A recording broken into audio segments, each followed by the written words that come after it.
Okay, this is the same presentation I gave at WordCamp back in June. DIY SEO using WordPress. It was meant to give people who want to do it themselves an opportunity to know how to do that with their WordPress sites. It's very basic, it's very high level, so we won't get into very advanced topics. And I hope you'll excuse me because we are going to break, so it's a little bit, I think I'm going to have to flip back and forth a little. Some of the slides might be a little out of order. Okay, so the presentation aims to help the small business owner, the nonprofit webmaster, or personal blogger understand some basic principles and best practices around SEO. Do it yourself, or at least know the right questions to ask before you go out and pay an SEO specialist. And there are lots and lots of people selling SEO work these days. It comes in a variety of packages and forms. We'll touch on it a little bit at the end. Basic SEO concepts. It really starts with keyword research, and it's going to differ. Your keyword research strategy is going to differ based on what you're selling or what your site's about. And I'm not going to go into that too much with this presentation because depending on what you're selling or what your site's about, you may have to go about your keyword research differently. You might want to start with some basic Google searches. You might use some tools to see what some competitive phrases are. It's a whole nother course in itself. But you do need to know that before you can do good SEO, you need to identify keywords that you want to start ranking for, showing up for when people do Google searches. Keyword implementation is more what we're going to talk about tonight. That is where, once you know what your keywords are, where are you going to put them on your site? You need to understand the purpose of the implementation locations for the keywords and we'll learn how to use the Yoast plugin to help you do that. Then we'll go to talk a little bit about what to consider when hiring an SEO company, and at the end I have a resource list with links that help you with some of the material that we cover during the presentation. So we're not going to talk about keyword research.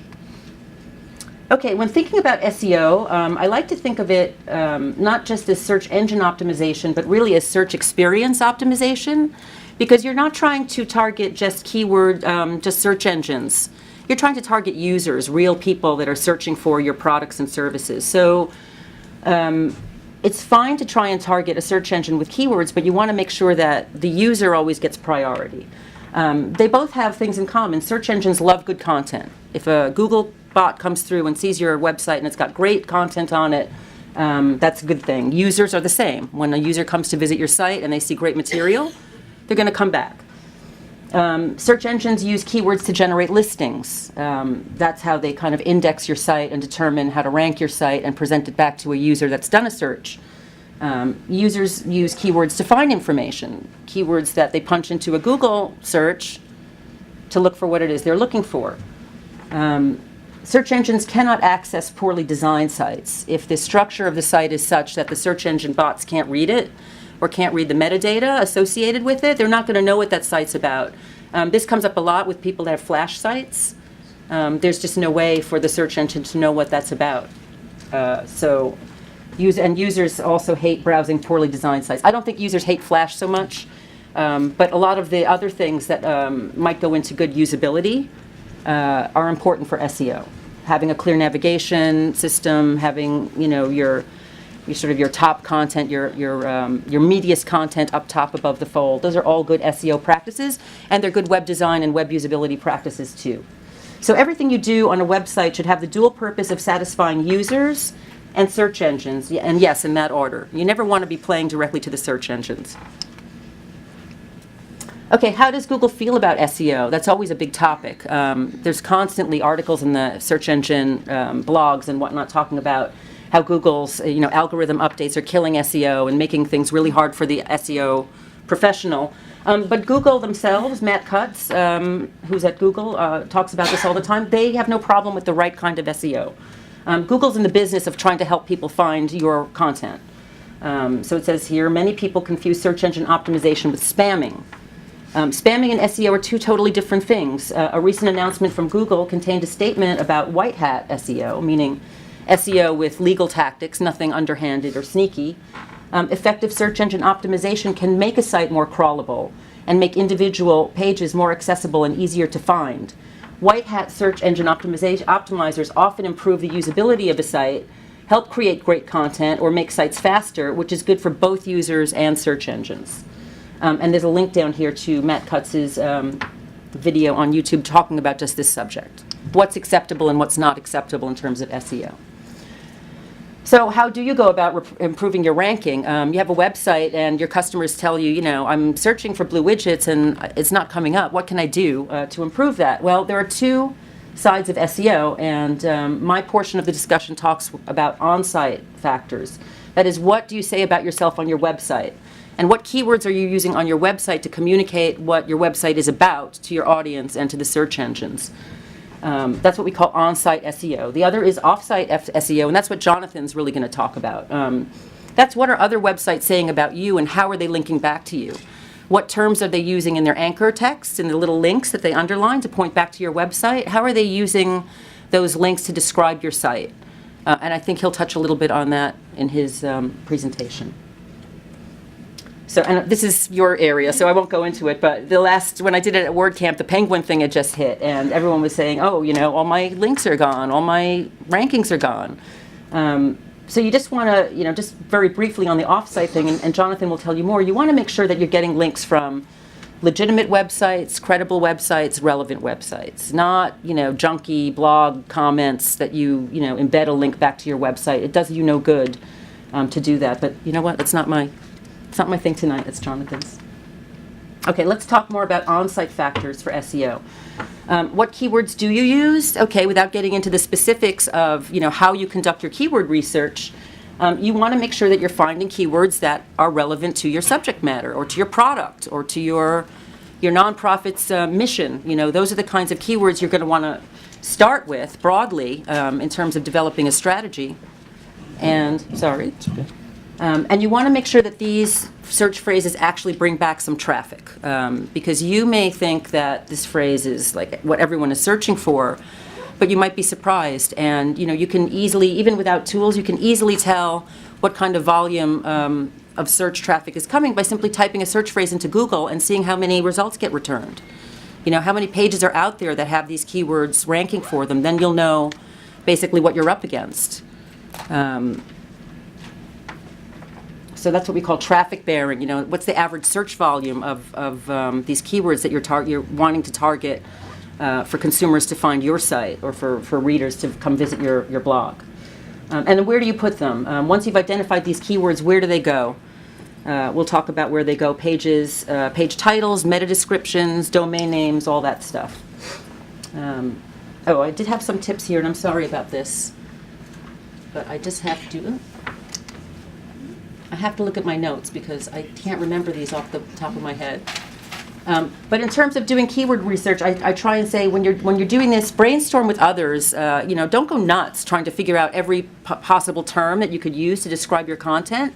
Talk to some friends or, you know, colleagues, and just by having that kind of natural conversation about what it is that you do or what it is that you're promoting on your website, you'll come across phrases naturally that make sense for you to try and rank for. And then you can go and do a little research and say, well, how many other people are competing with me for these words? And don't spread yourself too thin. You don't need to optimize every single page on your website when you start. I always recommend doing 2 or 3 on a website. Maybe if you're selling products, your most profitable products would be a good thing to start with. Or, you know, if you have really niche expertise, there'll probably be less competition for that sphere in search marketing. So you might want to optimize that page first and get some boost. You know, go for the low-hanging fruit first. I think that's what I'm saying. And make sure that you're very specific about what you're selling. You know, you don't want to use very in broad keywords, single-word keywords, flowers. You know, do try and narrow it down a little bit. Be specific. We call these long-tail keywords. The more words that you add to this search phrase, the fewer searches there are really going to be, but it's more likely that the people that are searching for those phrases are looking for your specific product or your specific type of content on your website, right? So if I'm looking for, you know, silk flowers manufactured in Thailand, I'm going to find the one single Thai silk flower manufacturer in New York. Where if I search silk flowers, I'll have to root through, you know, dozens of results. So we call these long tail keywords. They do play a part in doing good SEO. Let me go back to my slideshow. Okay, implementation locations. Once you have these keywords, where do you put them on your website? If you're lucky enough to have not launched a website already and you have a really good domain name, a keyword in your domain name, that's really the best. Because if I'm searching for, dentist in Sunnyside, and that's the name of my dentist's domain, dentistinsunnyside.com, it's going to pop right up to the top of the list. So not everyone can do that. If you already have a domain, it's probably not worth changing your domain to do this. Some people buy some add-on domains and then just redirect them back to their original site. That works. Your subpage URLs, in WordPress parlance, is what we call your permalinks. There are ways to construct your permalinks so that you have your keyword. I don't have a pointer here, but here, your page name, your domain name, your page name. If that page name can contain your keyword phrase, then that's also going to give that particular page a little boost in the search rankings. The title of your page. Now, the title of your page is not necessarily the title of your post. The title is what appears in the browser bar. When you look, where are we? To the top of the browser. The title is what appears up here in either the tab or the browser window. That's the SEO title area. That's probably the most important, next to the URL and the domain, that's the single most important place to try and embed a keyword. Meta description is the kind of blob of information that comes after when you do a Google search and you get a list of returned results, you see the title and then you see a description about what the page is about following the title. That's what we call the meta description tag. And it doesn't necessarily help boost your rankings to have keywords there, but what it does do is it helps to convert customers. So if I get a returned result and I see that meta description and it does include a keyword, Google will bold that keyword for me. And you want to make sure that those descriptions are enticing enough for someone to want to click that link. Oftentimes you'll see empty descriptions, and I think that's because WordPress doesn't allow you to do that by default, hence the SEO plugin that we'll look at later. But you do want to include good descriptive metadata for the search results so that people are, interested enough to click through. Header tags, H1, H2, H3, all are useful for embedding keywords, and the weight is given to them in descending importance. So H1s are the most important, H2 are a step down. After H4, they don't really count anymore, H1 to H2, H3. Sometimes in WordPress I notice that the H1 is given over to the blog title. And if you have designers, I don't know how much, design people are here, but I sometimes try and ask designers to remove the H1 tag from the blog title so that I can use it for my page or post titles. So that if they can just style the blog title somehow without using the H1 designation, that frees up all those H1 tags for me to use on my page to better describe my content and use some keywords in there. Internal links. Within your website, you should be linking to other pages on your website. And using descriptive linked phrases in the links to connect to the other page also helps your SEO. You want to include a good number of internal links. It helps the search engine see that the content is related. It helps it understand what the content is about, especially if you're clever about using the anchor text, the link text, to describe accurately what you're pointing to and use some of those keywords. The website copy, of course, you want to have at least 300 word pages. Light content on a page doesn't do anything for the search engines. They might even skip it and not index it if it's too light. I think you might even be penalized if they see empty pages. So you want to make sure that there's enough copy there. You want to make sure that the keyword does appear somewhere in the copy. Generally, you want that keyword to appear higher up in the copy. And bold text counts for a little too. So if you can bold some of those phrases in your page, that's great. Some keyword implementation rules. Don't overdo it. Use only 2 or 3 phrases per page on a site, and don't make text read like you're spamming. So this example, we're a coffee shop in New York City, and our coffee shop in New York City serves good coffee, is a bad phrase to use. I wouldn't recommend using it. It doesn't help the user. It certainly doesn't help Google. I don't know that they're paying that close attention, but that would probably turn off any user. Okay, so out of the box, WordPress does allow you to do certain things with the SEO without any plugins. And one of those things is the permalink settings. This is where you can kind of give a default structure to your WordPress site's URLs, permalinks. I generally like to just use the post name and make sure that my post names are really accurately tagged with keywords, as much as you can. I mean, sometimes you just can't. Sometimes the title is just not going to work. But this, sort of, you avoid having all of this, these prefaces before your actual keywords. So you don't have that index.php and the date and the month and the category. Try and strip it down as bare bones as you can, because the more forward that keyword appears in the URL, the better off for your SEO. Here's an example of the title and meta descriptions, as I was talking about. Here's the other place where the title shows up, the SEO title. And underneath you can see that meta description, shopshoes.com for the best selection of men's, women's, and kids' shoes with free shipping and free exchanges on over 700 brands. You want that copy to be, that's not necessarily going to boost your SEO, your ranking value, but that's certainly going to help in getting visitors to come to your site. If they see something empty there, they might not choose that link, so why not add it? Title is essentially the #1 place for keywords, and meta description is relatively low on the list.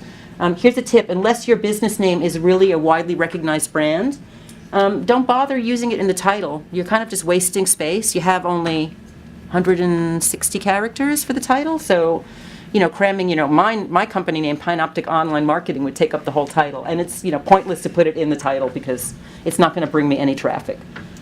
So I might put something in like SEO for WordPress.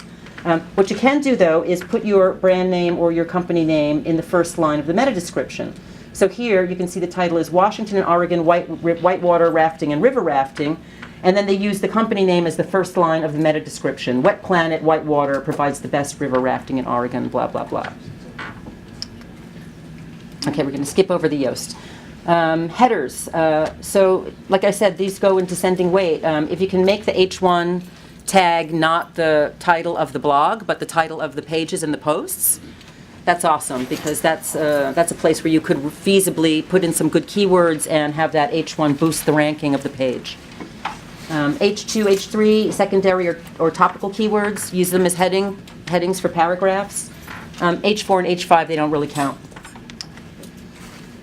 Okay, website copy. As I said, you want at least one paragraph. I think you should really have a minimum of 300 words. Maybe blog posts, especially blogs that are kind of posting every day, can get away with with not doing that. But once or twice a week, at least put some substantive content on your site. Yes, sir? What if your blog is mostly web pages, images instead of? Okay. Yes, you can optimize images. I hope I have that in here. I should have that. Let's talk about keyword density. Well, let's not talk about keyword density because it's not very important. But you should learn how to write copy for the web. There are some good resources out there to teach you how to construct SEO copy. And again, I list the resources here on the slide, so you'll have them all. Yoast. Here we go. Keywords for images. WordPress makes this easy. When you insert an image with WordPress, you get like an image editing screen. And there's where it will ask you for these attributes for the image. The file name, which is usually, something JPEG or whatever. You can embed keywords in the file name. I don't know really how much the file names count. But what you can do is add this alt text.